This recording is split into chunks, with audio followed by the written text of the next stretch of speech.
করিমগঞ্জ জেলা বিজেপি বিভাজন বিভীষিকা দিবস পালন করে। 1947 সালে স্বাধীনতার প্রাক্কালে 14 আগস্ট মাঝ রাতে ভারতকে দ্বিখণ্ডিত করা হয়েছিল। এর ফলে লক্ষ লক্ষ মানুষ সমস্যায় পড়েন, হাজার হাজার মানুষের মৃত্যু হয়। দেশ ভাগের ফলে মানুষ ছন্নছাড়া হয়ে পড়েন। তখন দেশে এক বিভীষিকা রূপ ধারণ করে। সেই থেকে প্রতিবছর 14 আগস্ট বিভীষিকা দিবস হিসেবে পালন করা হয়। এই উপলক্ষে বুধবার করিমগঞ্জ বিজেপি এক মৌন মিছিল বের করে শহরের প্রধান সড়ক পরিক্রমা করে মৌন মিছিল।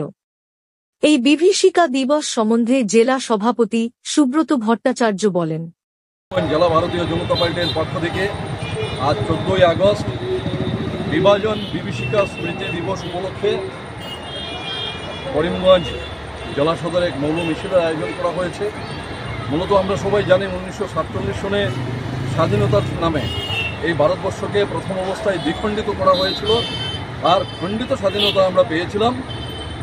আর ওই সময় 14 আগস্ট রাত্রিতে স্বাধীনতার নামে দেশকে দ্বিখণ্ডিত করার পর লাখো লাখো মানুষ যেভাবে বাস্তুহারা হয়েছিলেন, বাস্তুহারা হয়ে যাদের জীবনে চিরতরে বিপর্যয় নেমে এসেছিল, দেশকে বিভাজনের নামে দেশের এক বৃহৎ সংখ্যক মানুষের যেভাবে বিভীষিকাময় পরিস্থিতি ডেকে আনা হয়েছিল, সেই বিভীষিকাময় পরিস্থিতি সাধারণ মানুষ যাতে মনে রাখেন, দেশের মানুষ যাতে ওই দেশভাগের নামে যারা বলি হয়েছিলেন তাদের সেই বিপর্যয়ের কথা যাতে মনে রাখেন, তার জন্য ভারতীয় জনতা পার্টির পক্ষ থেকে বিগত কয়েক বছর থেকে এই বিভাজন বিভীষিকা স্মৃতি দিবস 14 আগস্ট তারিখে পালন করা হচ্ছে।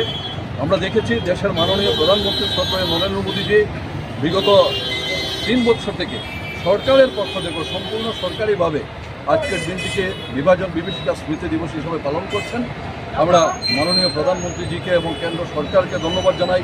আমরা ধন্যবাদ জানাই আসাম সরকারের ব্যবস্থাপনায়, আসামের প্রত্যেক জেলায় জেলা প্রশাসনের পক্ষ থেকে সেই আয়োজন করা হয়েছে। আমরা ধন্যবাদ কৃতজ্ঞতা জানাই আমাদের মাননীয় যশস্বী মুখ্যমন্ত্রী শ্রদ্ধেয় ডক্টর হিমন্ত বিশ্ব শর্মা মহোদয়কে।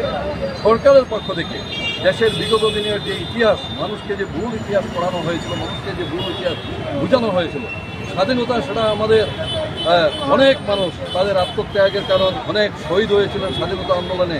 তার ফলস্বরূপ এই দেশ স্বাধীনতা পেয়েছিল 47 সালের যে 15 আগস্ট। কিন্তু 47 সেই 14 আগস্টে দেশ বিভাজনের নামে যে বিভীষিকাময় পরিস্থিতি ডেকে আনা হয়েছিল, সেই দিনটিকে আমরা যাতে কেউ ভুলে না যাই, আজকের প্রজন্ম যাতে ভুলে না যায়, তার জন্য ভারতীয় জনতা পার্টির পক্ষ থেকে এই বিভাজন বিভীষিকা স্মৃতি দিবস পালন করা হচ্ছে। আজকের দিনে দলের পক্ষ থেকে দলের বিভিন্ন মণ্ডলের মাননীয় মণ্ডল সভাপতি, বিভিন্ন মোর্চার সভাপতি, সভানেত্রী সহ যারা এবং দলের অন্যান্য কর্মকর্তারা, পৌর কমিশনার, জনপ্রতিনিধি সবাই যেভাবে এই কার্যক্রমে সহযোগিতার হাত বাড়িয়ে দিয়েছেন, প্রদেশ কমিটির কার্যনির্বাহী সমিতির সদস্য সহ সকলকে ভারতীয় জনতা পার্টি করিমগঞ্জ জেলার পক্ষ থেকে কৃতজ্ঞতা জানাই। সাংবাদিক বন্ধু যারা আছেন তাদেরকেও কৃতজ্ঞতা জানাই। আমাদের আজকের এই স্মৃতি দিবসের প্রথম কার্যক্রম হচ্ছে মৌন মিছিল। পরবর্তীতে বিভাজন বিভীষিকা স্মৃতি দিবস নিয়ে আমরা একটি সংক্ষিপ্ত সভা করব, সেখানে যাতে সকলে উপস্থিত থাকেন। আমি আবার সাংবাদিক বন্ধুদেরকে ধন্যবাদ জানিয়ে আমার বক্তব্য